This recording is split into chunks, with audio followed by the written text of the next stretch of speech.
Fala galera do Engenharia Podcast, seja bem-vindo ao nosso episódio. E você vai falar com o melhor convidado que nós temos hoje aqui no nosso episódio, né? Eu dou uma risadinha aqui, né? Bom galera, você sabe que eu não falo isso em quase todos os episódios, hein? Em quase todos eu não falo isso. Então eu quero pedir pra vocês, primeira coisa, o seguinte. Deixa eu me apresentar, que eu sempre esqueço de me apresentar. Vamos lá. Muito prazer, eu sou o engenheiro Edson Martins e estou aqui como apresentador deste podcast. E aqui nós falamos de inovação, engenharia e empreendedorismo. E quando a gente fala de empreendedorismo, a gente fala de gestão, a gente fala de um monte de coisa e principalmente a gente fala de pessoas. E se você está estudando engenharia, arquitetura, qualquer área técnica, naturalmente você vai se tornar um líder, ou você vai ter, quer dizer, naturalmente não. Muitas vezes você vai se tornar um chefe, aí você vai ter que aprender a se tornar um líder. Mas para falar disso, eu trago uma pessoa aqui que é especialista nisso, escritor e consultor de desenvolvimento humano organizacional, Gabriel Lopes. Seja muito bem-vindo ao nosso podcast. Obrigado, meu amigo. E hoje a gente vai falar de um tema bem interessante, que é o foco de basicamente todo líder, gestor, engenheiro. Que líder não, né? Líder é uma construção, né, de potencial. Dificilmente a pessoa nasce com essas habilidades intrínsecas, tipo, esse conhecimento empírico, né? Então, primeiro, antes de tudo, eu quero pedir para você que está vendo esse outro lado aí, senta o dedo, curte, comenta, compartilha, deixe suas dúvidas aqui, porque eu sempre trago pessoas melhores do que eu, então talvez eu não saiba responder tudo que você vai perguntar, mas o nosso convidado vai estar aqui para responder. Se ele também não responder aqui, vai nas redes sociais, eu vou deixar o link das redes sociais dele aqui embaixo, o link do livro também para você adquirir, que é bem fantástico. Então, à frente de todo profissional, nós temos uma pessoa. Eu sempre começo com esta pergunta, né? Para aquela câmera ali, aquela câmera para vocês. E quem tá vendo também no cantinho aqui, não tá te vendo aqui no cantinho aqui, ó, dá para te ver aqui bem no cantinho aqui, tá aparecendo na tela aqui, aparecendo aqui nessa tela aqui. Então eu sempre digo para as pessoas, quem é o Gabriel? Primeiro, antes da gente entrar em qualquer cunho de livro, de tudo mais, quem é o Gabriel, de onde você veio, de que cidade você é? Um abraço para mãe, pro pai, pro cachorro, pro papagaio. Legal, então prazer aí pessoal que não me conhece, eu sou o Gabriel, eu sou escritor, sou consultor de empresas na área de desenvolvimento humano organizacional, como o Edson falou, mas antes de tudo, eu digo que eu sou um artista marcial. Por que eu sou um artista marcial? Porque eu comecei nas artes marciais com 5 anos de idade, isso pouca gente sabe.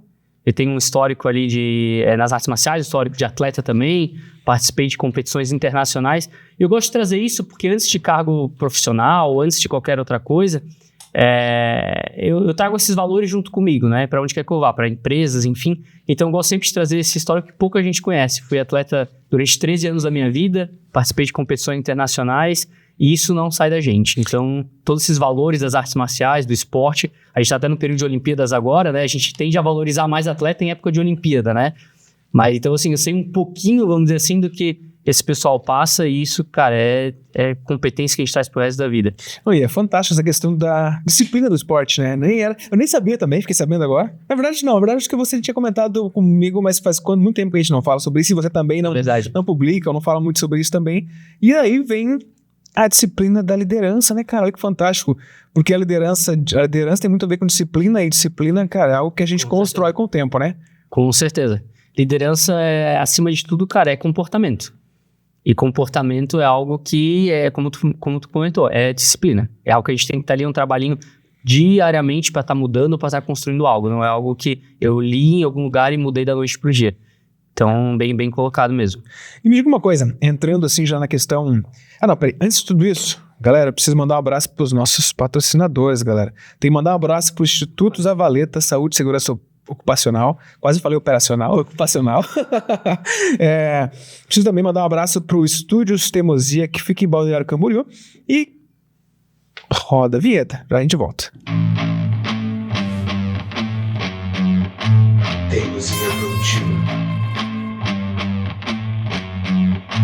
Teimosia produtiva. Teimosia produtiva. Teimosia produtiva.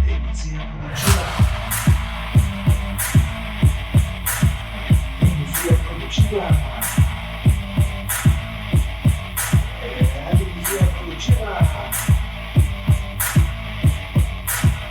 Teimosia produtiva.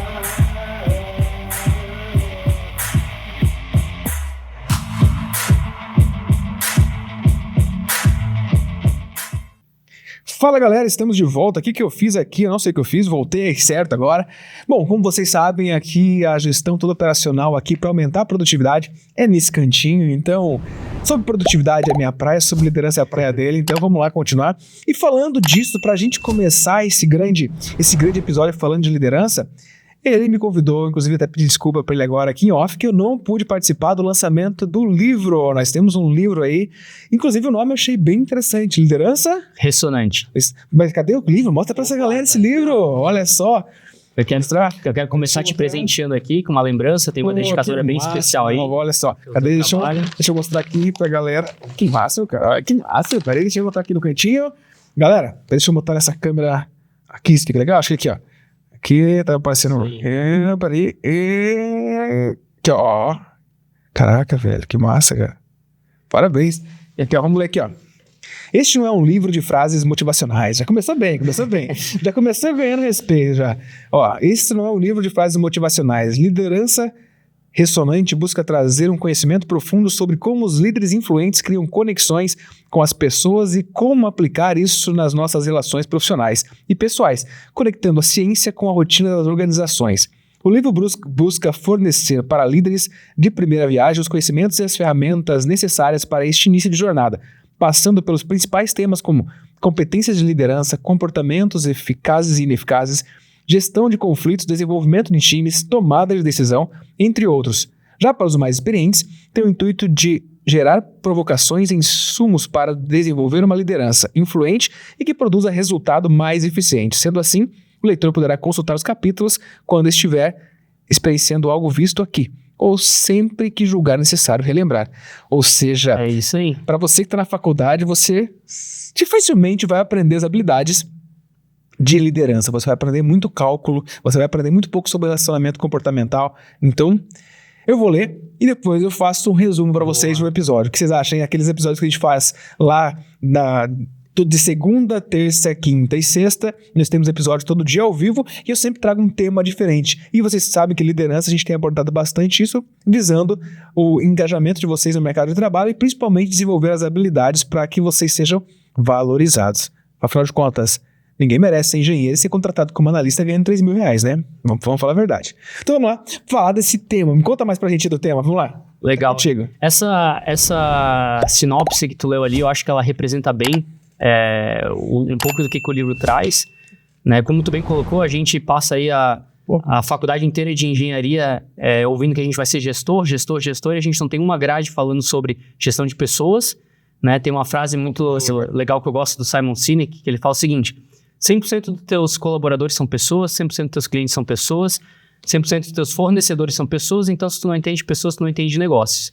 E a gente ouve muito questões de gestão, técnicas, né, na graduação e pouco sobre gestão de pessoas. Então essa foi uma certa crítica, vamos dizer assim, que eu fiz desde quando eu apresentei o meu TCC no curso de Engenharia de Produção, que foi um TCC sobre as competências essenciais para um líder, que é a base, inclusive, desse livro, e lá eu já justamente fiz essa crítica, né? Como enxergar como uma deficiência da nossa formação.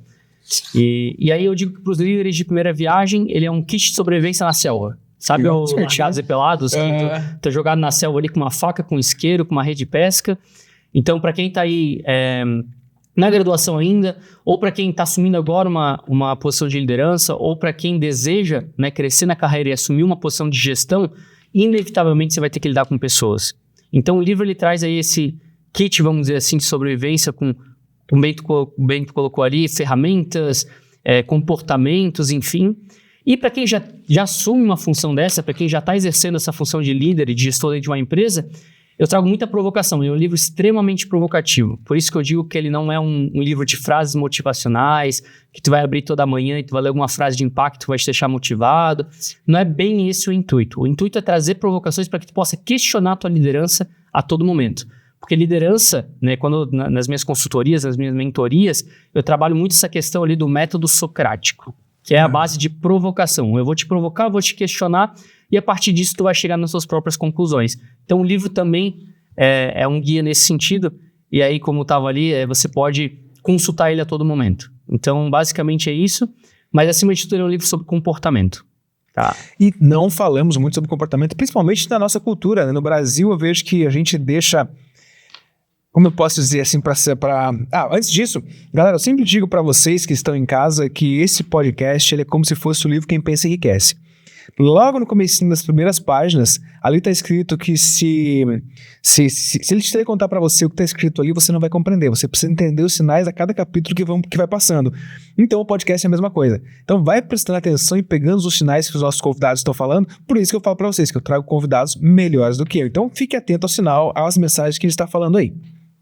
E me diga uma coisa, um nome bem interessante aqui, essa questão do nome ressonante. Né? O que seria um líder ressonante? Até para a gente contextualizar, porque é um termo muito pouco usado no Brasil. Legal. É um termo bem pouco usado hoje no Brasil, mas vamos lá para as origens, né? Isso, eu gosto de falar assim, vamos lá para a Gênesis. Então voltando. O que te motivou então a escrever isso? Né? Vamos voltar um passo atrás. Legal. Eu digo que eu sou escritor não só porque eu estou publicando o livro agora, mas também porque eu já escrevo há muito tempo. É algo que eu gosto bastante. Fui colunista em revista, publiquei artigos em diversos portais digitais aqui também, aqui no sul do Brasil, em São Paulo, enfim. Então, eu me intitulo escritor nesse sentido. Mas tudo começou com o meu TCC do curso de Engenharia de Produção, que foi sobre liderança, sobre competências essenciais para um líder. E esse foi um processo que eu digo que valeu ali todos os anos dentro da universidade. Porque foi um processo de desenvolvimento muito grande para mim. Eu comecei a entender um pouco mais sobre esse tema liderança, que me atraía, mas eu tinha um conhecimento muito superficial daquilo que a gente vê na internet, enfim, de gurus aí na internet que abordam temas complexos de forma superficial, né? Então eu fui a fundo e fui entender que existe toda uma ciência por trás da liderança. Quando a gente fala liderança, não é algo simples, não é algo superficial, é algo complexo, profundo. Existe toda uma ciência mesmo do campo das ciências comportamentais, das neurociências, enfim. Então, quando eu publiquei meu TCC, eu tive muito a ideia de, até minha orientadora na época, me aconselhou a escrever um livro sobre isso. E foi algo que ficou ali guardado, essa ideia, esse sonho, eu fui postergando durante muito tempo. E aí, quando eu larguei a última empresa onde eu trabalhei, quando eu pedi demissão para poder empreender, para correr atrás daquilo que eu queria, eu falei, o momento é esse. E aí foi algo assim que eu joguei extremamente rápido até, em 3 meses eu já havia escrito o livro. Foi um processo que Foi rápido pra caramba. Foi em contato assim, com pessoas que já escreveram um livro, falaram, olha, foi muito rápido, tem pessoas que demoram 1 ano ali para escrever um livro, enfim. Então, peguei aquele compilado de conteúdos que eu tinha de artigos publicados, né, em coluna, enfim, meu TCC, fui escrevendo e fui botando relatos de empresas, que eu acho que isso que é legal, casos reais que eu trago ali no livro mesmo, de gestores. Por questões éticas, obviamente, eu tiro o nome da empresa, o nome da pessoa, mas trago cases reais, com mais de 1.600 horas de mentoria com líderes dentro de empresas. Então, trago muito isso. E aí, em 4 meses, eu escrevi, em 3, 4 meses, e aí enviei para algumas editoras aí que eu pesquisei no Brasil. 3 delas aprovaram a publicação do meu livro. Eu escolhi a editora Apres, que eu vi que tinha um posicionamento bem legal aí na internet, um posicionamento a nível nacional. E aí foi um processo aí de mais uns 4, 5 meses até o livro tá publicado, tá nas livrarias e nos meios digitais. Mas, ó, você percebeu uma coisa? Você que tá em casa aí, galera. Ele tá falando que escreveu um livro em 3, 4 meses. Mas, pera aí, a construção do livro foi em 3, 4 meses. Né? Você comentou aí a questão... Porque o pessoal fala, não, vou sentar agora, vou pesquisar no ChatGPT, vou escrever um livro em 2 dias. Tu consegue, vai sair conhecimento do ChatGPT, não teu conhecimento. Então, teve uma construção ali dessa trajetória. Eu não sabia que você escrevia em revistas, artigos e tudo mais, estava conectado com esse mundo escrever. E quando tu mandou mensagem falando do livro, eu falei, caraca, velho, que massa. E tu trouxe algo muito legal, que foi o seguinte, é o conhecimento do ChatGPT, né? Hoje a gente está vendo essa transformação aí da inteligência artificial, enfim, que tá embrionário, acho que isso vai evoluir muito ainda. Mas uma coisa que a inteligência artificial não tem é a tua experiência. Então, eu acho que esse é um dos grandes diferenciais, assim, como tu comentou, é um processo que começou em 2019, o livro foi publicado agora esse mês de julho de 2024, mas é um processo que começou em 2019, então se a gente for para pensar, foi uma construção de 5 anos, pelo menos, fora experiências que eu conto anteriormente, ainda isso. E é isso, cara, a inteligência artificial não tem, né? A nossa capacidade humana de conhecimento, nossa vivência, nossa experiência, nossa capacidade de conectar nossa experiência com conhecimento aí científico, enfim.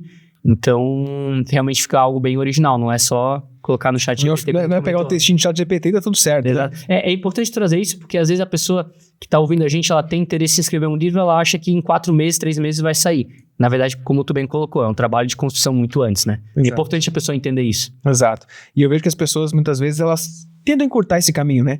Mas me diga uma coisa, até pra gente chegar na questão da liderança, como que você vê essa relação do engenheiro de produção e pessoas?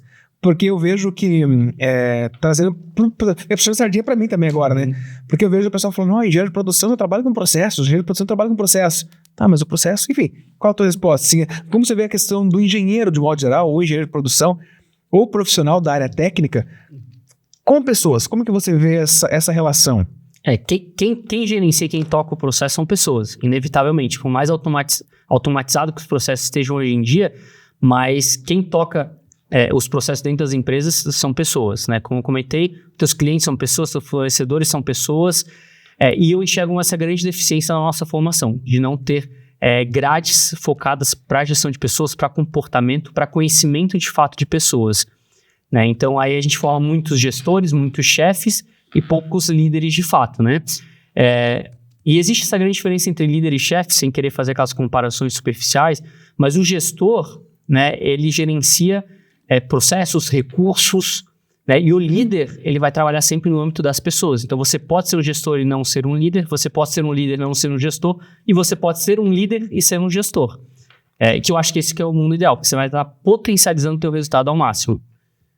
Mas eu vejo que as pessoas, como você trouxe isso, quando a gente fala de cuidar de pessoas, né? Dentro da nossa graduação, dentro do que eu tenho vivenciado aqui do nosso canal, quando a galera começa a pedir conhecimento, eu vejo que o pessoal pede muita ferramenta.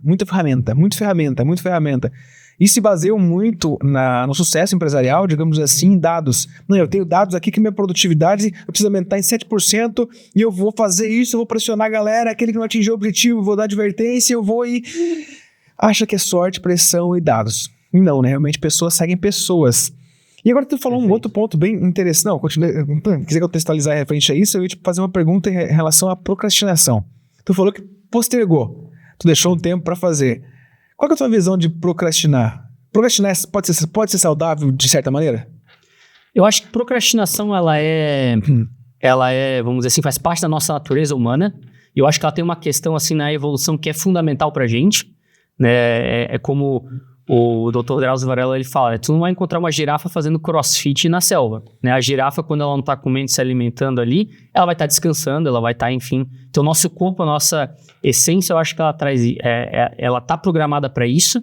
Eu acho que isso tem uma certa importância até um certo ponto, só que a gente não vive mais na savana africana, né? A gente tem hoje aí uma sociedade que é completamente diferente daquele cenário, e eu digo que nós lutamos... batalhas modernas com ferramentas pré-históricas, né? Porque o nosso cérebro, enfim, ele pouco evoluiu desde a época que a gente estava na savana africana como homem das cavernas lá. Então, eu acho que a procrastinação ela faz parte aí da nossa essência e lutar contra ela é uma certa dificuldade, né? É importante você ter o equilíbrio, a gente vive muito... essa overdose de informação, muita gente dizendo que não, você tem que ser produtivo 100% do tempo, que você tem que estar construindo um monte de coisas 100% do tempo, e poucas pessoas falam do equilíbrio, poucas pessoas falam do equilíbrio entre vida pessoal e profissional, mas a procrastinação, eu acho que ela pode ser um dos grandes inimigos do líder dentro de uma empresa, fazendo a analogia aí com liderança, principalmente porque tu trouxe muito que a gente gosta de ferramenta, né? E nas minhas consultorias eu ouço muito isso. Os gestores dentro das empresas, principalmente que vem dessa área de exatas, de engenharia, que é uma ferramenta assim, ó, Gabriel, eu quero uma ferramentinha de feedback que eu vou replicar para todo mundo, que eu vou aplicar, assim, em 100% dos casos vai funcionar e que funciona para todo mundo.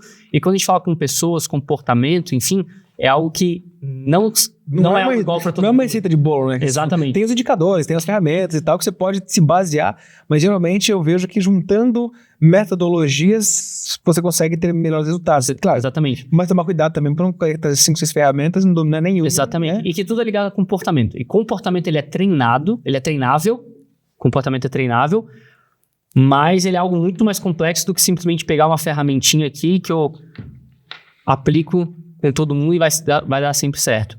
Então, por isso que eu acho que a procrastinação pode ser um grande inimigo do líder, Porque você vai ter que começar a exercer certas funções que às vezes não está nem no teu escopo de função ali do teu trabalho, como fazer aquele trabalho de conversa individual, por exemplo, aquele trabalho de ter um olhar comportamental, um olhar para emoções e pensamentos das pessoas, identificar fatores motivacionais nas pessoas. Isso é um trabalho de investigação, que muitas vezes tu vai ter que tirar a tua bunda da cadeira ali do teu computador. Fazer o famoso TBC? Exatamente.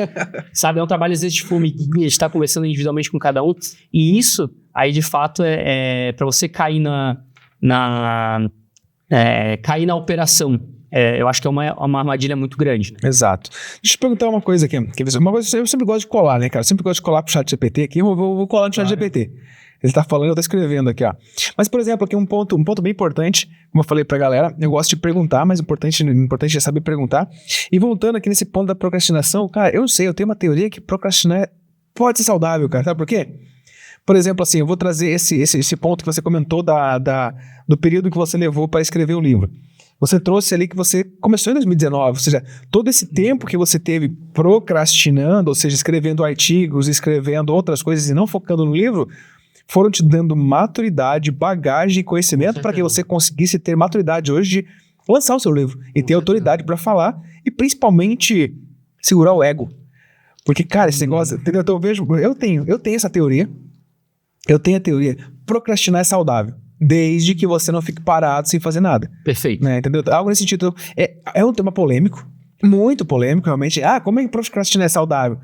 Por exemplo, o exemplo do podcast. Eu comecei em 2019 sozinho trazendo uma aula. Se eu tivesse trazido nessa modalidade de conversa com pessoas inteligentes, como você, cara, eu não teria como conversar. Eu seria tipo fala mais, conta mais. Então, ou seja, eu procrastinei em 2019, 20, 21, 22, 23, vou criar um programa de entrevistas para ajudar as pessoas que estão do outro lado a se tornarem melhores também, aprendendo com histórias. Então, talvez, cara, se você está do outro lado não concorda com isso, galera, escreve nos comentários aí, porque eu sempre digo que eu não sou o dono da verdade, eu estou expondo o meu ponto de vista e como diz aquela famosa frase, né? O inteligente aprende com seus próprios erros, sábio com os erros dos outros. Então aprenda com os meus erros também, Perfeito. Com os erros dos nossos convidados. Perfeito. E aí, perguntar pra ti aqui, ó, nessa questão no momento da consultoria, quando você vai para o mercado de trabalho que o pessoal te contrata, o que você vê ali que são as maiores dificuldades dentro de uma empresa em relação de pessoas, desenvolvimento humano organizacional? O que você fala, cara, isso eu vejo nas empresas mesmo, empresas grandes, que cometem erros de empresas pequenas quando a gente fala de desenvolvimento humano organizacional. O que é o teu ponto de vista em relação a isso? Legal. Por incrível que pareça, uma das maiores dificuldades que eu vejo, os maiores erros que eu enxergo, é os gestores não conseguirem associar pessoas com resultado.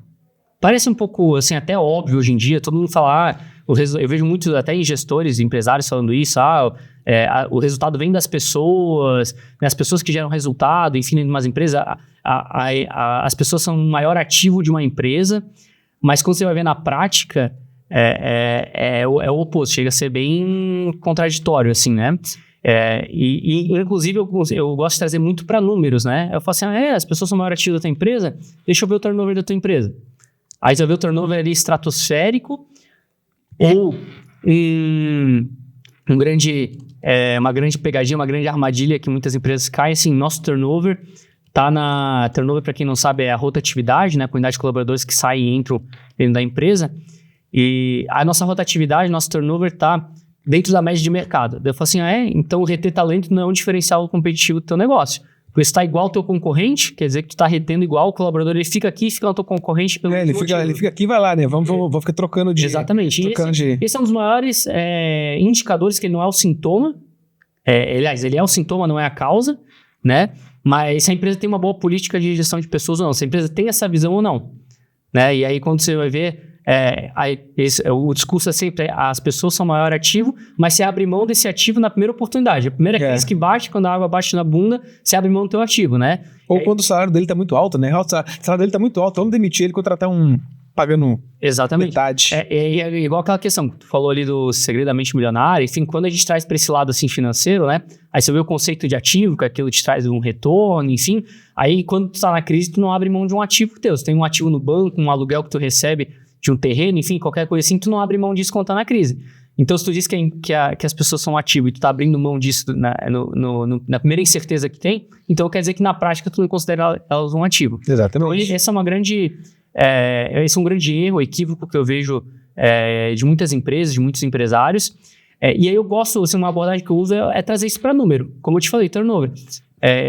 Há uns 2 anos atrás eu calculei o custo de turnover de uma empresa, que ela não tinha uma política de retenção de talentos e caía nessa armadilha de nosso turnover está na média de mercado, enfim. E quando eu calculei esse custo com diversas métricas, e quando a gente calcula isso é sempre para baixo, nunca para cima, ou seja, era muito mais daquilo que eu calculei, dava cerca de 3 milhões de reais por ano. Jogado fora, Exatamente, literalmente. É como enxugar gelo, né? Não conseguia reter talentos, a média ali era de 6 meses. Ou seja, depois de 6 meses, o colaborador estava saindo da empresa em média. E aí, quando eu mostrei esse número, eu falei, já pensou esse dinheiro de volta no teu caixa? O que você não conseguia fazer com isso? Quando eu calculei per capita, ou seja, por colaborador que saía da empresa, dava aproximadamente 10 mil reais. Aí eu falei assim, toda vez que agora um gestor da tua empresa vier demitir um funcionário, fala assim, não se adaptou à cultura da empresa, ou não está entregando aquilo que eu preciso, ele tem que ter a clareza que ele está gerando um prejuízo para a empresa de 10 mil reais. E a partir do momento que o gestor está gerando um prejuízo desse tamanho, ele tem que garantir que com essa demissão, ele vai retomar, ele vai dar um retorno maior de pelo menos 10 mil reais para aquela situação específica. E aí quando você apresenta isso, aí você vê muito gestor, vamos tentar reter, vamos tentar resgatar, vamos desenvolver. Ou ele traz a responsabilidade para ele, talvez eu que não ensinei, talvez eu que não capacitei, aí você vê que o discurso muda, né? Mas eu vejo assim também, dentro das empresas, que são... Cara, é muito louco essa questão do turnover, né? Porque a pessoa fala muitas vezes, eu escuto isso muito com frequência, talvez deve ouvir também. Não, cara, mas na empresa a gente tem plano de saúde e a gente tem folga no dia do aniversário, o que mais eu posso fazer? Cara, uma das coisas assim que, cara, minha experiência, que me matam, cara, quando eu tava no CLT, que ia trabalhar, onde eu posso chegar daqui 1 ano? Onde eu posso chegar? É a questão do senso de pertencimento. Tipo, peraí, eu realmente faço parte daquela equipe? Qual é o meu plano de crescimento para médio e longo prazo? Porque eu vejo assim, cara, o fator dinheiro, no meu ponto de vista, não era o principal fator que me segurava na empresa. Até porque... de fato, porque as pesquisas científicas dizem que realmente não é. Tem um conceito trazido pelo casal de psicólogos Steven Kramer e Teresa Amabile, que eu inclusive trago um capítulo no livro só sobre isso, que é um conceito chamado vida interior no trabalho. A vida interior no trabalho é um tema muito interessante, aqui no Brasil quase ninguém fala. Me arrisco a dizer que eu sou o primeiro a falar sobre isso num livro aqui no Brasil. Tá? O termo vida interior no trabalho, ele representa a experiência invisível que toda pessoa passa no dia a dia da sua profissão. Não importa o cargo, não importa o nível hierárquico, todo mundo tem uma vida interior no trabalho. Uhum. E o nome é vida, porque faz parte da tua vida, tu passa a maior parte, talvez, da tua vida dentro da tua profissão, dentro da empresa onde você trabalha, enfim. É interior, porque cada um tem a sua, então é interior de cada um. E no trabalho, porque a gente está falando especificamente, então, da vida na profissão. E a qualidade da tua vida interior no trabalho, ela é determinante para a tua saúde, para o teu sucesso profissional e se você vai permanecer ou não em determinada empresa. Então, no próprio livro eu falo que pouquíssimas pessoas entendem o que é, mas quando líderes e executivos de empresas não estão explorando isso, a vida interior no trabalho, estão negligenciando um fator que comprovadamente tem relação total com o desempenho de uma empresa, com o crescimento. Inclusive, o nome do livro onde esse casal de psicólogos traz esse conceito, explica, é o princípio do progresso. Eles dizem que a vida interior no trabalho é o princípio do progresso das organizações.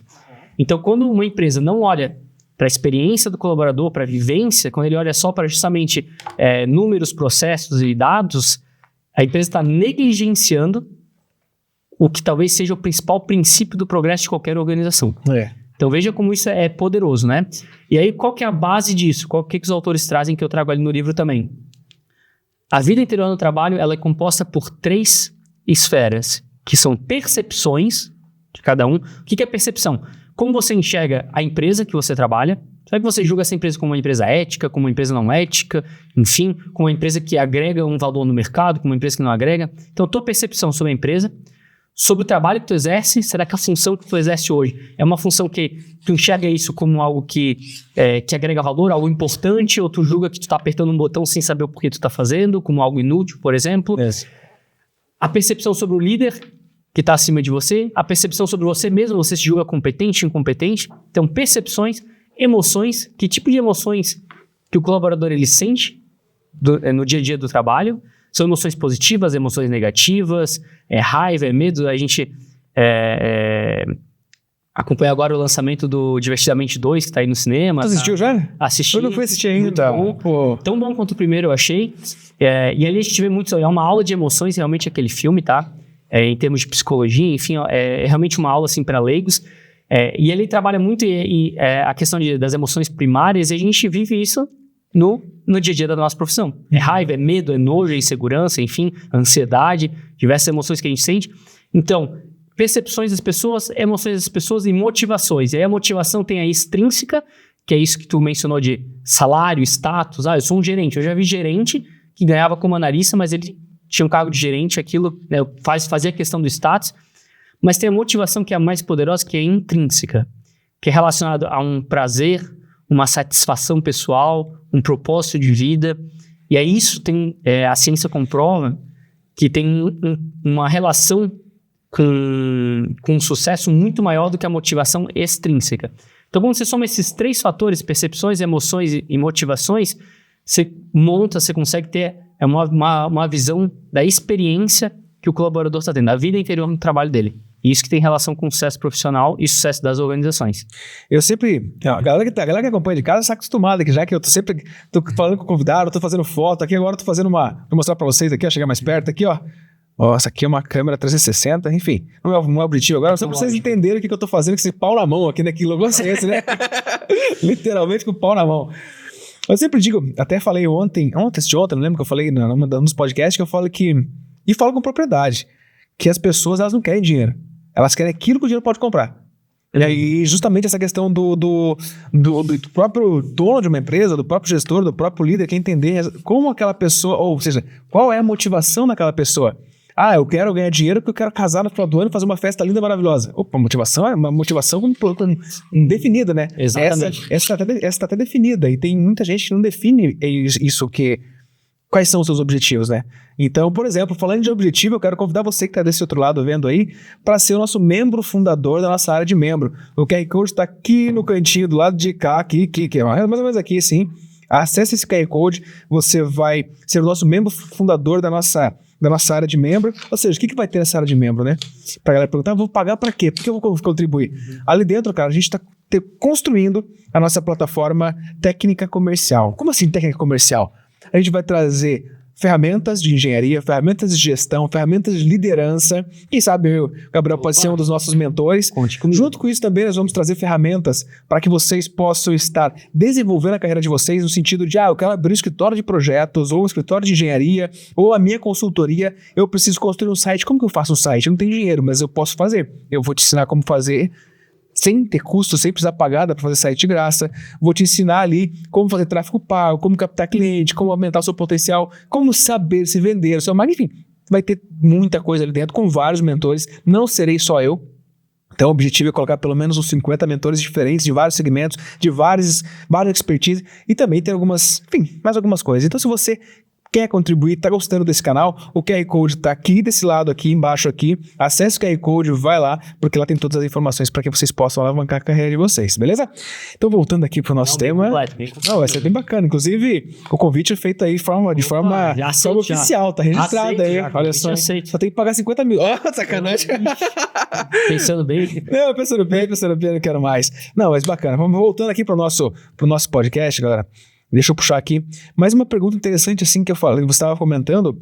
A questão de algum exemplo prático em relação de como um líder ressonante pode transformar uma equipe numa organização. Você trouxe ali, mas para ficar... Talvez a galera não tenha compreendido alguns dos pontos, né, como eu digo, dos sinais do IPCI QS. Então, consegue trazer algum exemplo prático para a gente contextualizar? Com certeza. Um erro que eu vejo de muitas pessoas, muitos gestores de empresas, é você achar que motivação e engajamento vem pelo lado racional. Tá? O psicólogo cognitivo Steven Pinker, ele diz pra gente que nós somos muito mais emocionais do que racionais. E a maior parte das decisões que nós achamos que são racionais, a gente está só justificando decisões que foram emocionais, foram inconscientes, emocionais, intuitivas, e aí o nosso lado racional está só justificando aquilo. Então, acredito que tu, com a tua experiência, ou quem está ouvindo a gente já deve ter passado por isso, de você passar exatamente o que a pessoa precisa fazer, como ela precisa fazer, e ela não faz. Porque justamente o lado racional vai entender aquilo, mas o lado emocional, isso tem a ver inclusive com procrastinação, com outras questões ali que tu trouxe, mas se não tiver a emoção certa por trás daquilo, a gente não faz. É a emoção que vai mover a gente, vai fazer a gente fazer aquilo que a gente precisa fazer. Então, muitos líderes, muitos gestores cobram o engajamento das pessoas. Pô, minha equipe não tá... Eu ouço muito isso. Minha equipe não tá engajada, minha equipe não tá motivada. E aí você vai ver ele só, a meta é essa, a tarefa é essa, precisa ser feito. Ou espera que falta ambição no meu time, falta, enfim, dar aquele algo a mais, justamente por achar que isso vem do lado racional. E eu vou te dar um exemplo prático para isso, tá? Você que está aí ouvindo a gente, você que está aí trabalhando dentro de empresas, eu quero fazer um exercício prático. Boa. Eu gosto disso. Eu trago esse exemplo, inclusive, no livro, mas vamos pensar o seguinte. Imagina que hoje é domingo de noite, e aí tu botou uma meta pessoal tua, que é começar a fazer exercício. Tu quer, sei lá, entrar no shape, quer emagrecer, quer, sei lá, aquele famoso projeto verão. Hoje é domingo, segunda-feira é o dia nacional de começar ali as metas, começar uma nova rotina, um novo hábito. E aí tu botou, então, que todo dia depois do trabalho, tu vai estar fazendo uma atividade física. Esse é o objetivo pessoal teu. Aí vamos dizer que chegou segunda-feira, o despertador não tocou, tu acordou atrasado, já saiu na correria, aí brigou com a esposa, com o esposo, com o namorado, com a namorada, enfim, antes de sair de casa, não tomou nem um café da manhã direito, já saiu atrasado, no trânsito alguém te cortou, te xingou, enfim, já se estressou no trânsito, chegou atrasado na empresa, ouviu o desaforo do chefe, ouviu o desaforo de cliente, passou o dia inteiro resolvendo pepino, nem teve tempo para almoçar, não conseguiu almoçar, chegou em casa morrendo de fome, ouviu bronca de novo do esposo, da esposa, enfim, cansado, com fome, mas a tua meta era depois do trabalho fazer uma atividade física. Aí tu pensou, bom, vou só comer alguma coisa então e vou sair para fazer minha atividade física. A hora que tu senta no sofá para comer, já pegou algo que não era muito saudável, que tinha que ser algo meio pronto, porque já estava ali 2 horas depois do horário. Já pegou o miojo, né? Exatamente. A hora que tu senta no sofá, aparece o sofá e te abraça de volta, assim, né? Tu sente o peso daquele dia cair sobre teus ombros. Aí eu vou te perguntar, nesse dia, depois desse dia, cansado, com fome, extremamente estressado, qual que é a chance de tu levantar do sofá depois que ele te abraçou e praticar a atividade física que tu se propôs? É mínima. Quando eu pergunto para as pessoas, é mínima. Claro que sempre vai ter aquela pessoa que é, talvez, mais focada, enfim, mais disciplinada, que vai dizer, não, eu faria. Mas mesmo essa pessoa que levantaria e faria, a chance dela fazer é muito menor do que se fosse um dia comum, por exemplo, né? Agora eu vou pegar o mesmo exemplo.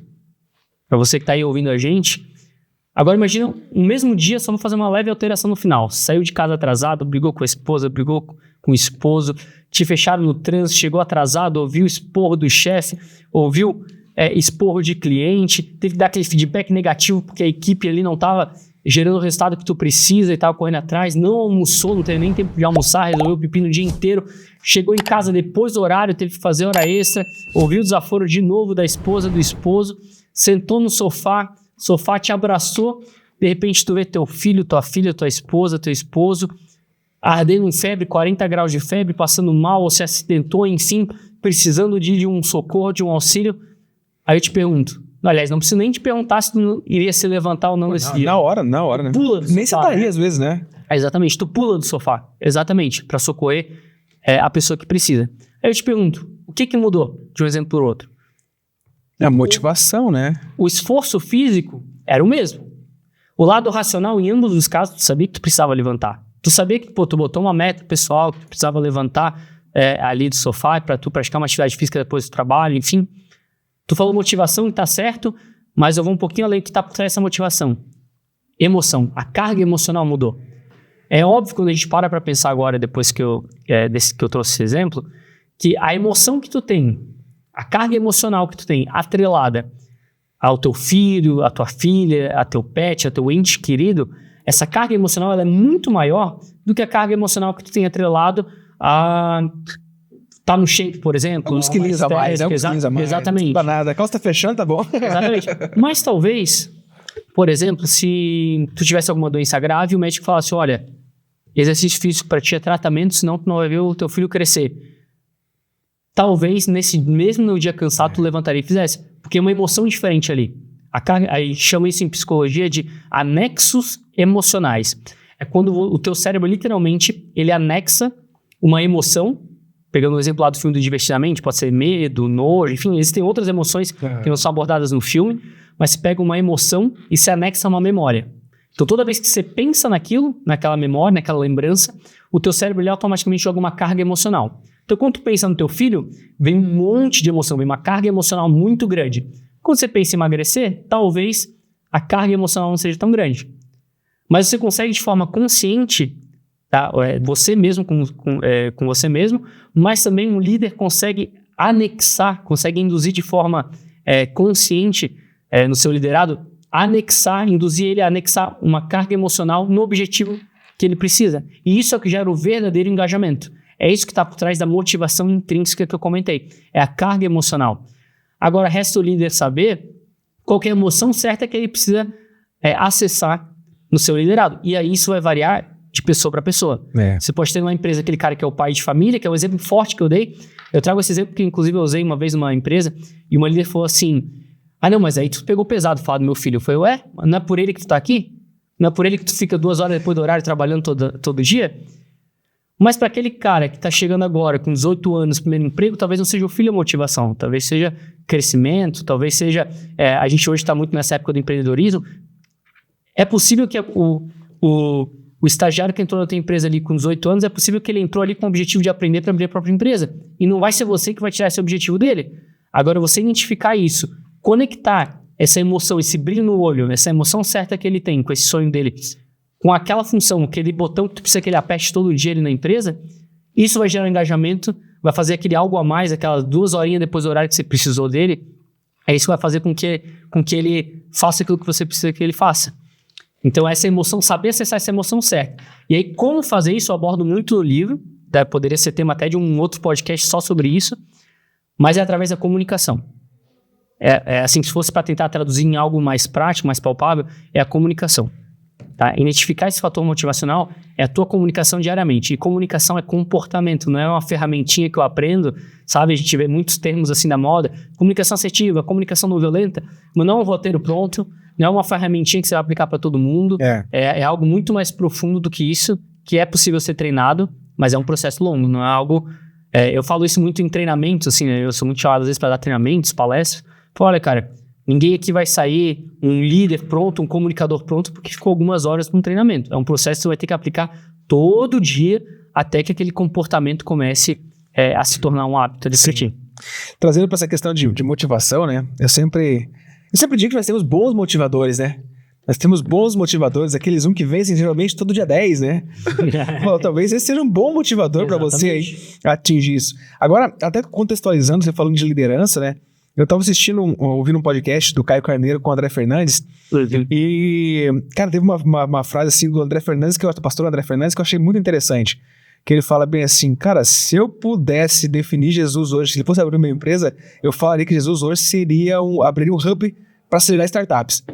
Porque ele tinha uma capacidade de liderança muito grande e ele tinha essa capacidade que você comentou agora de entender nas pessoas os potenciais que elas tinham e sabia a linguagem correta de falar com elas. Quando ele fala com Pedro, por exemplo, como é que é Pedro? Pedro é um pescador e ele... Galera, não tô falando de muita Bíblia aqui porque eu não entendo muito bem, um pouquinho só.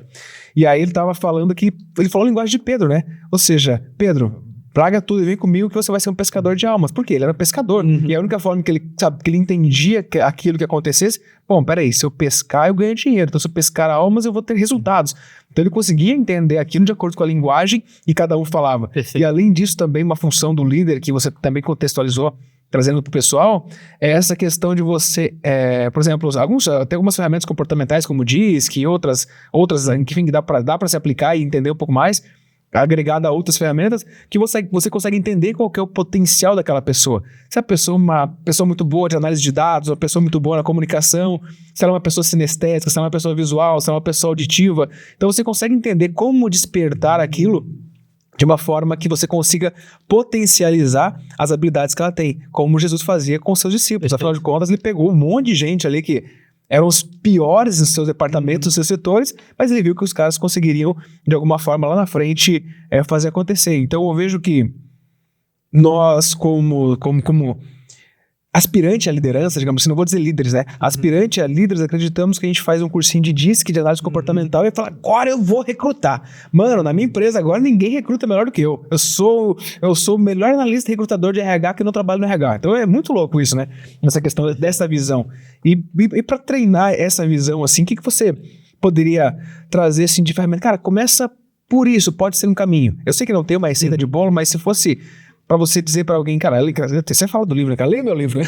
Não, mas claro, leia o seu livro, mas, por exemplo, assim, essa metodologia é uma metodologia que me encanta, que eu já tive resultado, já li muito sobre isso. O que você poderia dizer pra essa galera que tá em casa recebendo a gente aí, que, principalmente pra aquele que sumiu de paraquedas, que era o melhor operador da fábrica e de repente ele passou para supervisor, ele não faz ideia de como formar um time e trazer discípulos, ou trazer pessoas que trabalhem junto com ele e não trabalhem para ele. Legal. Só fazendo um parênteses, legal que tu trouxe essa questão de Jesus Cristo, porque eu até falo no livro que talvez ele seja o maior líder ressonante da história, independente de crença ou não. Por quê? O termo ressonante, só fazendo um parênteses aqui rápido... Fica à vontade, o podcast é seu. Ele vem lá da física. Ressonar significa emitir ondas. Sabe quando tu joga uma pedrinha num rio e aquela pedrinha, aquela onda vai reverberando ali, aquele impacto com a água? Isso é ressonar, emitir ondas. Que se usa, por exemplo, quando a gente fala de rádio, enfim, quando um corpo ele emite ondas e essas ondas sincronizam com outro corpo. No campo das neurociências se utiliza isso quando a gente fala de ressonância cerebral. Então, o líder ressonante, esse é um termo que se usa muito no estrangeiro, o termo liderança é líder ressonante, ele é o líder que ele consegue literalmente sincronizar as ondas cerebrais dele com as ondas cerebrais de outras pessoas. Então, o líder ressonante, ele consegue conectar literalmente, uma conexão tão profunda que ele não é mero relacionamento. Ele é uma conexão entre cérebros, inclusive, como se tivesse um Wi-Fi ligando o nosso cérebro aqui. Isso é o líder ressonante. E Jesus fazia muito isso, ele conectava, acho que ninguém melhor do que ele ao longo da história para conectar pessoas. Um ponto interessante, rapidinho também, que ele faz, a gente tende nas nossas relações a negligenciar pessoas que não entregam aquilo que a gente espera. Então, eu vejo muito isso dentro de empresa. O fulaninho não tá batendo a meta, não tá me entregando, a gente acha que ele tá fazendo por birra, ou porque ele não quer me entregar, enfim, e eu vou lá e começo a não almoçar mais com o fulaninho da minha equipe, a não incluir o fulaninho mais nos projetos ali que tem no meu departamento, enfim, e aí a nossa relação começa a se afastar cada vez mais, até que chega num ponto crítico, ou o colaborador pede para sair, ou a gente sai com ele, né? E o Jesus, ele faz justamente o contrário. Aquela pessoa que é a famosa ovelha perdida ali, é aquele que ele investiu o tempo e a energia dele para trazer para perto, para conectar. E esse é um erro que eu vejo muitas pessoas dentro de empresas fazendo, que é justamente você negligenciar alguém que não está te entregando aquilo que você precisa. Se a pessoa não te entrega um resultado que você espera, falando agora de liderança, é aí que você tem que estreitar a relação. É aí que você tem que se aproximar, é essa pessoa que você tem que gastar mais tempo e energia. Mas agora, respondendo a tua pergunta, quando eu falo não existe receita de bolo, mas a gente precisa começar a entender que liderança, ela parte de comportamento. Eu repito muito isso porque é algo que, inclusive, no livro eu repito muito para entrar na cabeça da pessoa. É comportamento. Tá? E comportamento é aquilo que é observável. Comportamento, ele é o sintoma, ele não é a causa, né? Ele é aquilo que eu observo nas pessoas, é aquilo que eu consigo enxergar, vamos dizer, que está sendo aflorado. Então, a liderança, a qualidade da tua liderança vai ser a qualidade dos teus comportamentos, dos teus estímulos que tu está enviando para as pessoas. Como eu comentei, cada estímulo do líder, ele gera uma carga emocional nas pessoas. E essa carga emocional a pessoa ela recebe e ela vai transformar aquilo num comportamento de resposta. Por isso que eu gosto muito do conceito de convites, que a todo momento nós estamos enviando convites nas nossas relações. Então, por exemplo, se eu grito contigo numa relação, eu estou te convidando ou a gritar de volta comigo, ou eu estou a baixar a cabeça e ser submisso a mim. Então, da mesma forma que na vida real, num convite, você me convidou para esse podcast, eu tinha a opção de ter recusado esse convite. nas nossas interações, na nossa comunicação, a gente pode recusar também esse convite e enviar um convite diferente. Então, se eu grito contigo, tu tens a opção, por exemplo, de não aceitar esse convite de gritar comigo de volta, ou de ser submisso, e enviar um convite, usando agora o termo da moda, de uma comunicação não violenta, uma comunicação que conecta, por exemplo. Então, se o teu colaborador está te enviando um convite de imaturidade, um convite de reclamação, de de birra, de não entregar um resultado que tu espera, tu tens a opção de enviar um convite igual ou de enviar um convite diferente, um convite que convide ele ao engajamento, à motivação, enfim, isso vai partir da tua motivação. Então, o primeiro questionamento que eu trago é: que tipo de convites que você que está aí nos ouvindo está fazendo para as pessoas ao teu redor? Que tipo de convite você está fazendo nas suas interações? Seja como líder, seja como marido, como esposa, como, enfim, como chefe, como liderado também. Que tipo de convite você está enviando para as pessoas? Porque a qualidade desses convites está ditando a qualidade da tua liderança. Eu sempre falo, quer saber como é que está a qualidade da tua liderança? Começa a analisar comportamentos da tua equipe. Se é uma equipe imatura, reclamona, uma equipe júnior, que a gente fala, eu já ouvi muito isso, minha equipe é júnior. Tá, cadê a tua responsabilidade como líder nisso? De amadurecer essa equipe. Exatamente. Agora, se é uma equipe que é engajada, que é motivada, que entrega resultado, uma equipe sênior, como a gente costuma falar no meio corporativo, uma equipe que estimula a cooperação, provavelmente você está enviando convites aí para a tua equipe relacionados a isso. Então, as nossas relações, obviamente, não são conta como 1 mais 1 igual a 2, mas a qualidade dos teus comportamentos está despertando emoções específicas em cada um da equipe, e essas emoções estão gerando comportamentos de resposta nas pessoas. E esses comportamentos é o que vão ditar os resultados da tua equipe. Exato. Então, primeiramente, assim, quer mudar a tua liderança ou quer desenvolver uma liderança, começa a mudar os teus comportamentos e a qualidade da tua comunicação. Exato. Olha que fantástico esse ponto de vista, pegando da sua fala ali, que você falou de frequência, né? Eu tava vendo um estudo, não lembro onde que eu vi isso, mas eu vi em algum lugar, não foi no YouTube, eu vi, falando sobre a frequência cerebral de pessoas que tocam instrumentos musicais. E se você viu esse estudo já, eles começaram a medir a frequência cerebral das pessoas, ou seja, tem um cara tocando violão, outro tocando saxofone, tava cada um tocando sua música aleatória. Quando eles juntaram para tocar todos juntos, parecia que era uma pessoa só. A frequência cerebral entrou na mesma frequência e parecia... Eles nunca tinham tocado juntos na vida deles, e um só olhava pro outro e o outro já sabia o que tinha que fazer. Tipo, eu toco alguns instrumentos também, já percebi isso várias vezes, mas eu não tinha parado para pensar nessa questão da frequência cerebral. E a mesma coisa, esse estudo específico eu não vi, mas ao longo da minha pesquisa, isso que é liderança ressonante. É quando o comprimento, sincronização que chama, né? Sincronização o quê? É quando o comprimento e frequência de ondas entre dois corpos eles estão igual. Então, a liderança ressonante é justamente isso. Quando você mede a atividade cerebral de um líder ressonante de seu liderado, as ondas cerebrais deles estão no mesma frequência e comprimento. E isso, o que isso acontece na prática? Os dois corpos, as duas pessoas começam a ter o mesmo padrão de pensamento e de carga emocional. Então, quando a gente fala que um liderado ele é o reflexo do seu líder, a ciência comprova isso. Ele é literalmente um reflexo. Porque nós temos um tipo de célula específica no cérebro chamada de neurônio espelho, que, como o nome já diz, ele tem como padrão replicar um padrão de pensamentos e emoções. É algo que é muito de nosso instinto de sobrevivência. Então, se você está emitindo para mim uma carga emocional negativa, o meu cérebro vai captar esse sinal, como se fosse um Wi-Fi, através da tua comunicação verbal ou não verbal, e ele vai replicar esse mesmo padrão de emoção. E quando a ciência comprova que quando a gente tem uma posição de poder, como um pai, um professor ou um chefe, nosso poder de influência sobre essas ondas cerebrais no liderado é muito maior.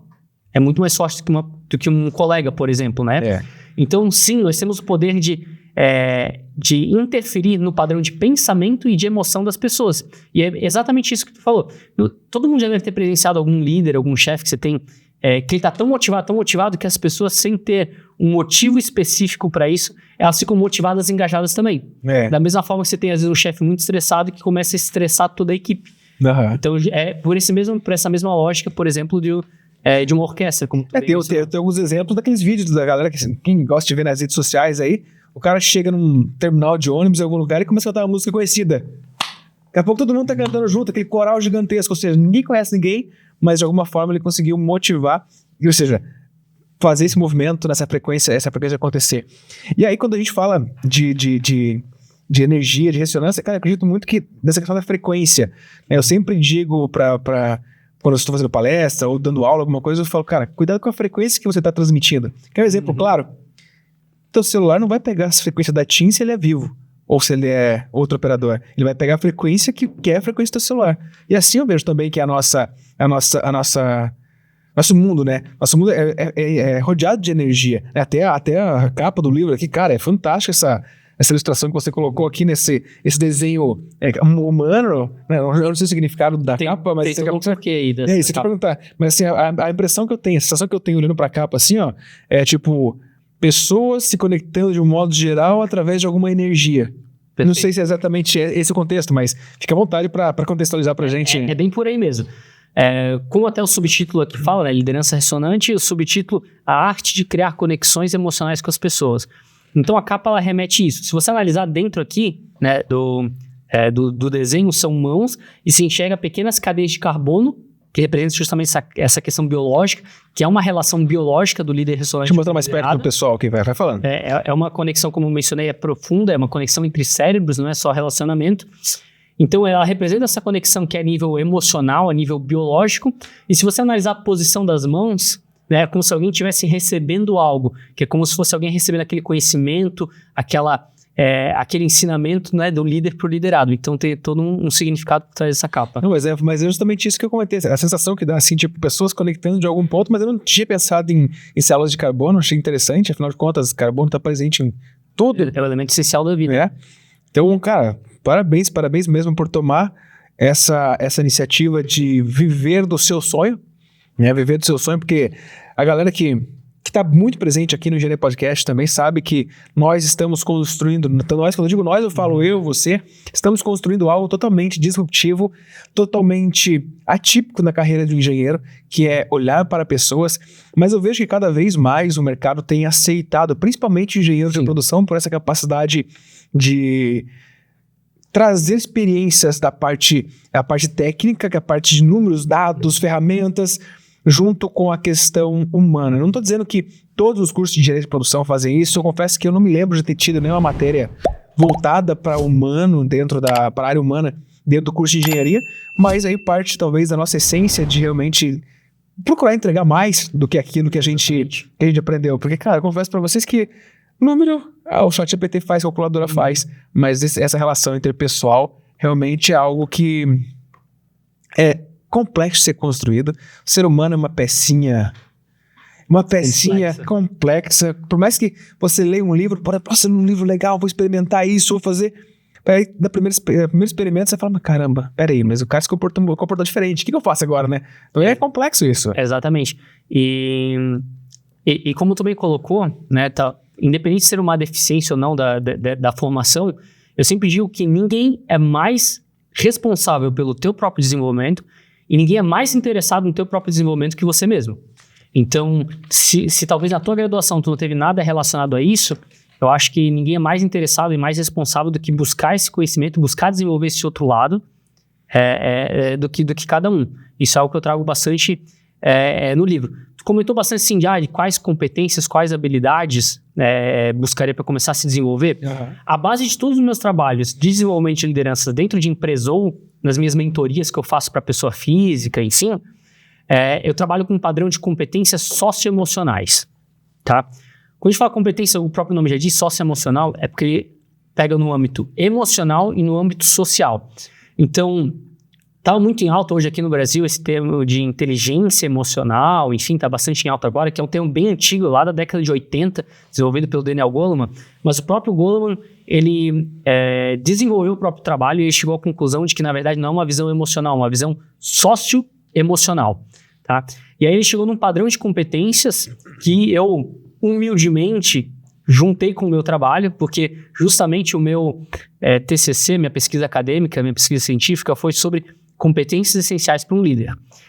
E aí eu humildemente peguei as competências socioemocionais que o Goleman trabalha e eu juntei, fiz o link com as minhas competências ali, com as competências que eu identifiquei na minha pesquisa. Uhum. E aí eu fiz esse compilado, então, são 4 macro competências socioemocionais, sendo 2 emocionais e 2 sociais, que são autoconsciência, boa, autogestão, consciência social e gestão de relacionamentos. O que isso significa? Quando a gente fala de autoconsciência, o quanto que eu conheço de mim mesmo, vamos dizer assim, né? Autoconhecimento, o quanto que eu conheço de mim. A autogestão é como que eu gerencio a mim mesmo, ou seja, o meu padrão de impulsos emocionais, impulsos nervosos, minha automotivação, enfim. Então, quanto que eu me conheço, o quanto que eu gerencio, vamos dizer, a mim mesmo. A consciência social, o quanto que eu conheço dos outros, das pessoas e do meio à minha volta. E a gestão de relacionamentos é a minha capacidade de gerir e de criar novos relacionamentos. Tá? Então, são essas 4 macrocompetências socioemocionais, que para você desenvolver elas, você precisa desenvolver microcompetências socioemocionais. Então, quando a gente fala de autoconsciência, a gente está falando de autoconhecimento, é desenvolver autoconhecimento. Quando a gente fala de autogestão, a gente está falando de autocontrole emocional, a gente está falando de resiliência, que é a capacidade de você reverter um estado emocional negativo com um olhar otimista. E a gente está falando de foco, que é a capacidade de você canalizar a tua energia, a tua atenção em algo, apesar das distrações. Quando a gente fala de consciência social, a gente está falando de empatia, que é a tua capacidade, a empatia cognitiva, que é a tua capacidade de reconhecer pensamentos, emoções de outras pessoas e de tu traduzir isso para a tua própria carga emocional.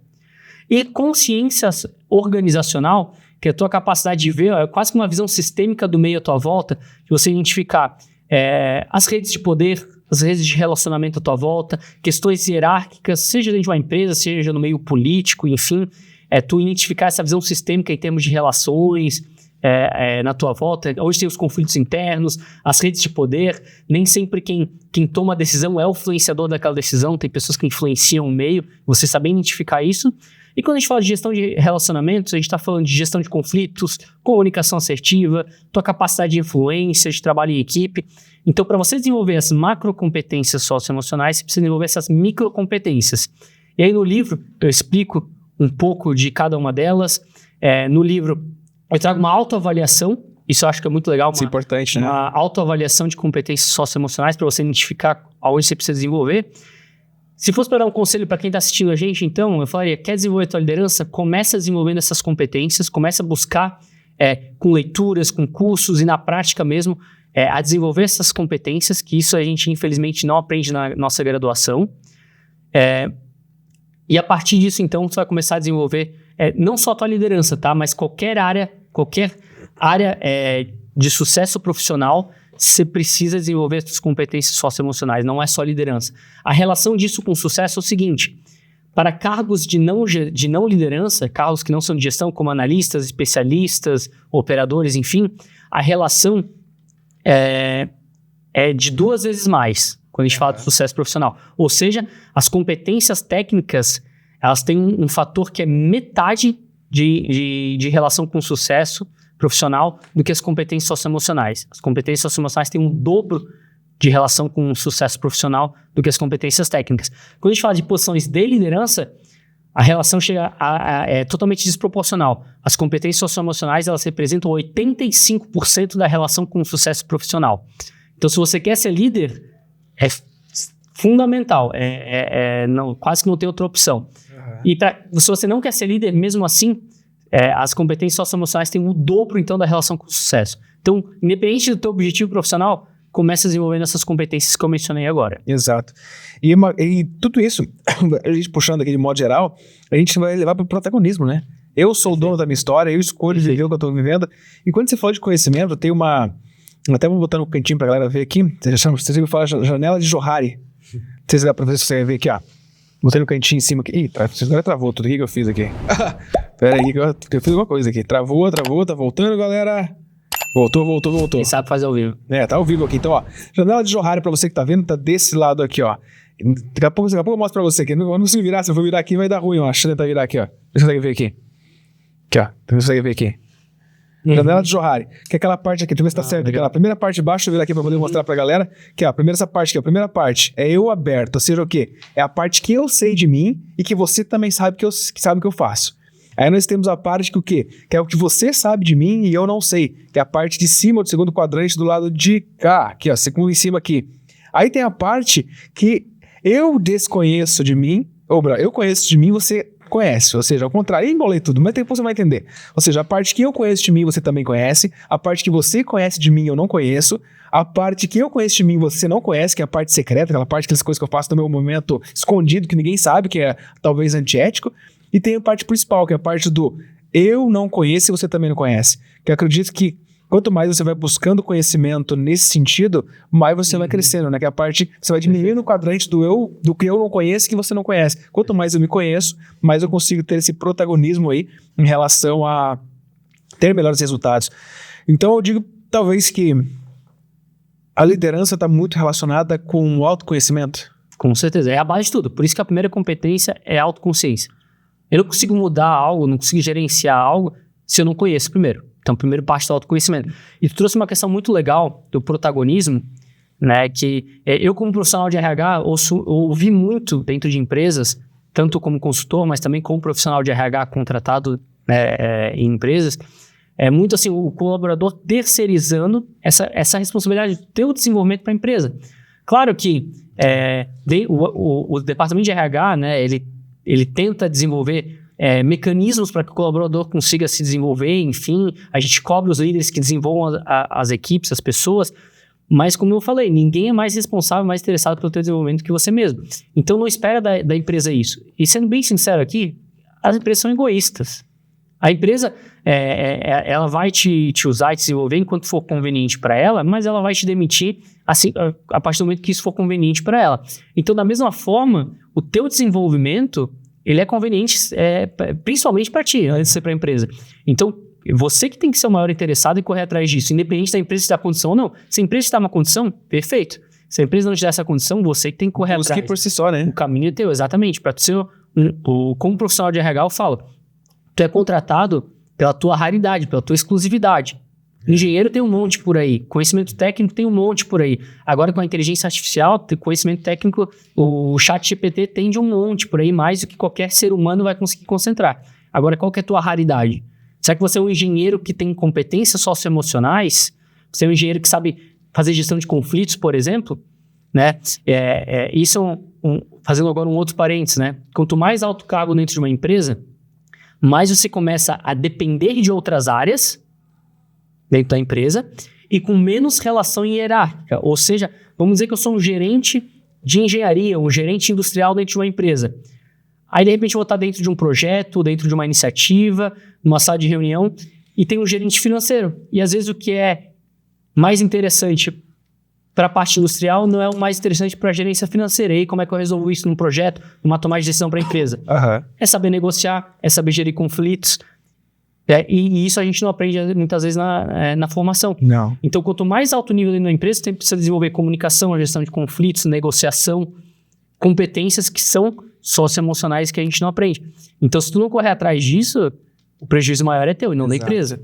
Ó, tu trouxe um ponto, eu lembrei do livro, talvez eu erre o nome dos personagens, mas é o Como Fazer Amigo e Influenciar Pessoas, que o Carnegie, quando ele contratou o Charles Schwab para ser um dos gerentes de uma siderúrgica, ele foi o primeiro cara a receber mais de $3 mil por dia, ou seja, ele recebia mais de R$1 milhão por mês, acho que dá, não sei se não dá, se estiver errado, se inscreva no comentário aí, numa época nos Estados Unidos onde não se declarava imposto de renda, ou seja, ele foi o cara que recebia $3 mil por dia.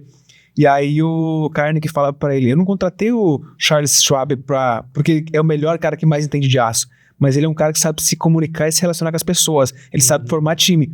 E o Charles Schwab foi um cara que conseguiu fazer as empresas do Carnegie nessa época lá. Se eu estiver errando o nome de empresa, vocês me corrijam, porque devo saber também que vocês leram o livro e não estou falando bobagem. Então, ele foi o cara mais bem pago justamente por essa capacidade de relacionamento relacional, de ter uma liderança ressonante. E conseguiu fazer a empresa que ele assumiu ter um faturamento histórico. Ou seja, ele fala muito isso na questão de contrato pelo caráter, não somente pelas habilidades. A liderança, a comunicação, está muito relacionado também nessa questão, né? Então é muito... Com certeza. E quando a gente começa a ler sobre isso, começa a estudar sobre isso, você começa a ver que parece simples. E aí você começa a olhar para si próprio e você fala, caraca, por que eu demorei tanto para começar a estudar sobre isso, né? Exatamente. E é um processo que ele é lento, né? Parece simples e em alguns pontos, em alguns casos é simples, mas não quer dizer que é simples, que é algo que é rápido ou que é de fácil aplicação.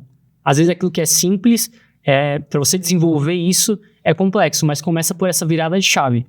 Eu acho que se hoje, você que está aqui ouvindo a gente, você teve essa virada de chave em algum momento, já é um bom começo. Você já está na frente, talvez, de muita gente que ainda não conseguiu enxergar isso que tu acabou de falar, né? Que quanto mais alto o nível dentro de uma organização, maior tem que ser a tua capacidade de conectar pessoas, de identificar interesses e emoções das pessoas e menos o teu conhecimento técnico. E tem um ponto muito importante também quando a gente fala de liderança, que é a capacidade de lidar com pancada. Sabe por que eu quero dizer isso? Eu ouvi esses dias e li também que a cada vez que você sobe um nível, você destrava um nível emocional, automaticamente seus opositores eles se levantam. Ou seja, se você está como operador, ou melhor operador de máquina, melhor vendedor da sua empresa, e de repente você é promovido para consultor de vendas e você vai começar a vender, você pode ter certeza que alguns opositores vão se levantar. E aí entra também mais uma vez a questão do autocontrole, autoconhecimento, que é saber lidar com críticas. Os haters são maravilhosos, eu amo vocês, ó. Tem alguns no canal aí, que até eu tenho alguns aí, mas também amo os nossos seguidores aí que sempre estão defendendo. Inclusive, tem alguns aí que colocam que engenharia de produção nem é engenharia. Mas enfim, né? Nossa, quem sou eu para discutir como a lei do Confé? Então, não vou entrar nesse mérito agora e mando um abraço para todos vocês que falam que engenharia de produção não é engenharia. Então, se não é, eu gostaria que vocês escrevessem no comentário pra gente. Escreve o que é engenharia de produção, então, até para dar audiência pro nosso canal. Afinal de contas, essas coisas são muito boas. Continua. Eu sei. E se tem bastante hater, pode ser até um indicador de sucesso, tá? Posso até dizer isso. Mas tem até um sub-item ali dentro de um capítulo, acho que é o capítulo 2 do livro, se eu não me engano, que é por que líderes falham. Esse item foi baseado numa pesquisa científica publicada pelo Harvard Business Review, até cito a pesquisa ali no livro, que é justamente por que líderes falham. E líderes falham justamente por não saber lidar com emoções e pensamentos negativos. E aí existe talvez uma competência, um termo que a gente usa chamado agilidade emocional, que é uma capacidade nossa humana de reverter um estado emocional negativo. Quando a gente está numa posição de liderança, a exposição ela é muito maior. Por isso que eu falei que se tem haters, talvez seja até um fator positivo, porque quando a gente está numa posição de liderança, a gente está muito mais sujeito à opinião das pessoas, críticas das pessoas, fofoca a nosso respeito, enfim, entre outras questões. Então, sabe aquela frase do Homem-Aranha, com grandes poderes vem grandes responsabilidades? A gente assume muitas vezes isso.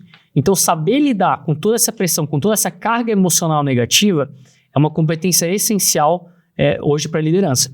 E aí, o que as pesquisas comprovam é que a maioria dos líderes que falham justamente por não saber lidar com isso. Todo mundo tem o nosso próprio fluxo emocional e de pensamentos negativos. É por uma questão até de sobrevivência. Né? O ser humano que sobreviveu no passado não era aquele que olhava para o céu e tudo vai dar certo. É aquele que olhava para problema, que via, opa, aqui algo deu errado, algo pode dar errado. Então a gente traz muito isso, que é o famoso viés de negatividade. Então quando a gente recebe uma crítica, a gente tende a levar essa crítica para o lado negativo, por exemplo. E quando a gente está em uma posição de líder, a gente está muito mais exposto a isso do que na posição ali operacional. E se a gente não souber lidar com isso, com essa exposição, a gente vai falhar. E líder. Principalmente, cai pela boca. Exatamente. Aquele exemplo que o Rodrigo Faro fez no Pablo Marçal esses dias no evento lá, que ele furou uma garrafa, você viu isso ou não? Não vi. Ele pegou uma garrafa de plástico, uma garrafa de água normal, pegou uma garrafa de água, garrafa tampada, ele pegou uma caneta e furou a garrafa. E ele tirou essa caneta. Eu não lembro bem o contexto que ele falou, mas basicamente quando ele tirou a garrafa estava tampada, a garrafa não vazou. E aí ele fala que a sua energia é mais ou menos como aquela garrafa. Quando alguém fala mal de você e você abre a boca pra falar, a sua energia escorre. Ou seja, você começa a perder energia. Cara, foi um negócio fantástico, assim. E é um ótimo exemplo, porque de fato é a mesma coisa. Então, eu confesso pra vocês que saber lidar com isso, saber... muitas vezes deixar até de lado. Ou deixar de lado não. Ouvir o porquê que a pessoa tá falando aquilo.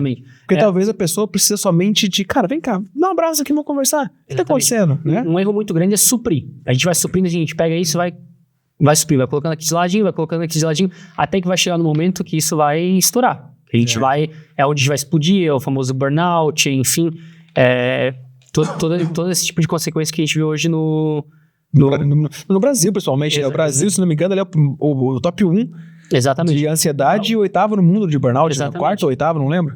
Um ponto-chave para isso é atrelar, norteado pelos seus valores pessoais. Se você tem valores pessoais muito fortes, é você entender essa crítica, essa exposição, enfim, esse estado emocional negativo, em vez de suprir ele, é você parar, ter um momento de introspecção, você entender, opa, por que eu tô nesse estado emocional negativo? Por que eu tô tendo esse padrão de pensamentos negativos nesse momento? Você entender isso, entender as causas, literalmente sentir e vivenciar isso, e a partir dos teus valores pessoais, opa, tu vai direcionar para reverter esse estado. Então, se tu não sabe quem tu é, por isso a gente fala do autoconhecimento, como é que eu vou saber meus valores pessoais, aquilo que é importante para mim na minha vida, quem eu realmente sou, meus pontos fortes, meus pontos fracos, né? Se você não tem autoconhecimento, se tu não se conhece.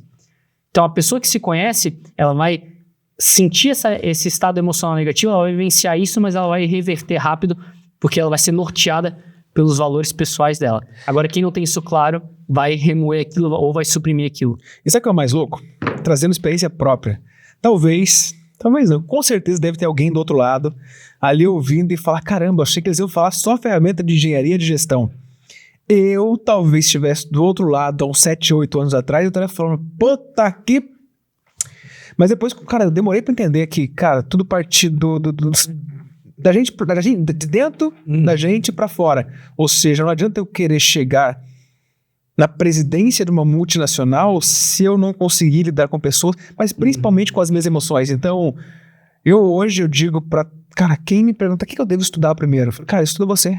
Perfeito. Se entenda, conheça os teus gatilhos mentais, conheça aquilo que te tira do sério, conheça aquilo que te dá tesão, que te deixa empolgado, conheça como você quebrar gatilhos mentais. Opa, eu estou entrando numa tristeza, eu estou começando a me fechar. Opa, você já começou a perceber o sinal? Cara, vai dar uma corrida, vai fazer alguma coisa, muda. Perfeito. Então, é justamente isso, né, cara? Tipo, tô ficando bravo porque o Gabriel falou lá que eu não tô fazendo aquilo, eu vou lá. Não, opa, peraí, vou tomar um café, vou respirar, vou pensar. Então, eu vejo que isso acho que é o principal ponto que falta, né, cara, dentro de uma empresa. Perfeito. E até de quem tá na liderança hoje, eu vejo que as pessoas preferem investir 10 mil reais no equipamento novo para aumentar a produtividade, mas não pagam 10 mil reais para você ter um líder, alguém desenvolvendo ali, um consultor, para que você desenvolva aquela equipe que ela não te dê 10 mil reais de produtividade a mais, ela te dê 50 mil a mais todo mês. Ou seja, que ela pare de demitir o colaborador ali, que pare de gastar aquele 10 mil todo mês. Então eu vejo que falta muito isso no mercado. Esse é um dos nossos objetivos, né? Perfeito. E, inclusive, voltando lá para aquilo que a gente começou a falar logo no começo, muitas empresas têm essa dificuldade de entender que o resultado está vindo das pessoas. A gente cai em armadilhas contábeis de analisar DRE de empresa, enfim, e aí, por exemplo, como a gente mencionou, custo de turnover, custo de retenção de talentos, muitas vezes não saem como uma conta do DRE. E aí, por isso que você não vê um investimento muito grande focando nisso, né, na questão de fato pessoal. E aí, como tu mencionou, aí tu vê empresas investindo em máquina e não investindo em pessoas. E o que te traz mais resultado, mais produtividade, o que traz resultado da tua empresa de fato, né, o maior ativo, como muitas empresas falam, são as pessoas. Exato. É perfeito a tua colocação. Exato. Bom, eu quero agradecer a sua participação. Era para ser 1 hora, já passou de 1 hora também. Claro. Então, quando o papo é bom, o papo flui. Com certeza. E eu te convido para também voltar mais vezes aqui, continuar, porque, cara, é um tema que realmente a gente tem que buscar cada vez mais e trazer isso para nossa gestão, trazer isso para nossa sociedade, que, cara, são pessoas que seguem pessoas. Eu recebo convite hoje de projetos que eu trabalhei há 5 anos atrás, o cara trabalhou comigo, o cara me busca, tem um projeto aqui, tu quer vir? Cara, se conecte com pessoas, viva, né, a jornada... Vive o caminho, né, cara? Não é lá no final que tu vai aproveitar. Aproveita o caminho, cara. Tá vivendo agora, aproveita. Se tá insatisfeito com o salário, brother, usa o teu salário como ajuda de custo pra chegar onde você quer chegar. Eu lembro quando eu tava na Petrobras, cara. Eu ganhava um salário legal e eu saí da Petrobras em 2017, quando eu tava no primeiro projeto da Petrobras que eu participei, e fui fazer estágio. Eu tinha que fazer estágio, aproveitei e fazer estágio obrigatório. Ou seja, eu saí do salário 10x pra ganhar meio x.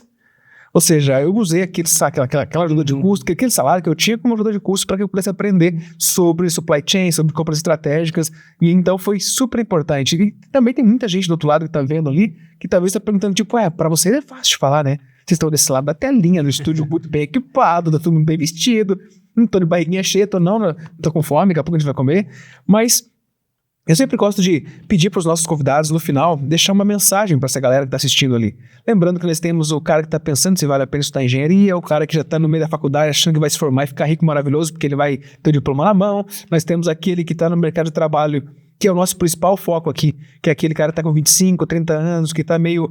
Ai, cara, o que eu faço pra melhorar? Já estudei a faculdade, já fiz Lean Manufacturing, já fiz Six Sigma, já fiz Black Belt, mas parece que eu não tô feliz. Então, manda uma mensagem pra esse cara que tá do outro lado ali, porque depois que o convidado fala, eu já não falo mais nada. Então eu quero pedir pra vocês, deixe seu like, deixe seu joinha, compartilhe isso aqui e fica a mensagem final aí do nosso convidado. Legal, eu te agradeço aí pela oportunidade de estar aqui. Já me convido até para vir aqui mais vezes, inclusive. Tá aceito o convite. E com certeza esse é um tema que a gente poderia ficar falando horas e horas e horas. Tem muito tema ainda, muito conteúdo para a gente estar abordando. Quero agradecer então essa oportunidade. Quero agradecer quem tirou esse tempo para o seu próprio desenvolvimento, né? Se a pessoa está ouvindo aqui, a gente ficou até o final, é porque a pessoa confia também no nosso trabalho, então eu quero agradecer esse voto de confiança. Quero, se puder, já pedir para o pessoal me seguir, Gabriel Lopes.desenvolvimento também, onde eu posto vários conteúdos sobre isso. E como mensagem final, para você que está iniciando aí na tua jornada, eu diria, desenvolve então a tua parte comportamental, não foca só na parte técnica. A gente é muito induzido na nossa formação a estar desenvolvendo esse lado técnico, mas foca no teu lado comportamental, que eu acho que é aí que está a grande chave do sucesso. E vou repetir mais uma vez para cravar bem na mente, ninguém é mais interessado pelo teu próprio desenvolvimento e ninguém é mais responsável pelo teu próprio desenvolvimento. Então cabe a ti correr atrás e mudar isso. Isso aí, galera. Eu falei que não ia falar, mas o primeiro link que vai estar na descrição aqui é as redes sociais do Gabriel. E, mais uma vez, um forte abraço para vocês e roda a vinheta. Engenharia no ar, conectando a nação. Tecnologia produtiva, criando a inovação. Operadores e sonhos reluzindo no Brasil. Empreendedores brilham, tecnologia e brilho. Conectar, inovar, vamos juntos caminhar. O futuro é nosso, vamos transformar. Trocas de ideias, encontro de saber, ouvindo e criando por um novo amanhecer. Tecnologia em ação, na palma da mão, sonhando alto com os pés no chão. Conectar, inovar, vamos juntos caminhar. O futuro é nosso, vamos transformar.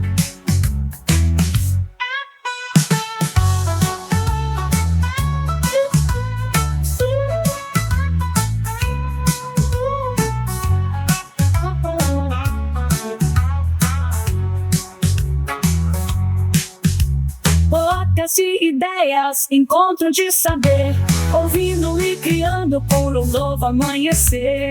Tecnologia em ação, na palma da mão, sonhando alto com os pés no chão. Conectar, inovar, vamos juntos caminhar. O futuro é nosso, vamos transformar.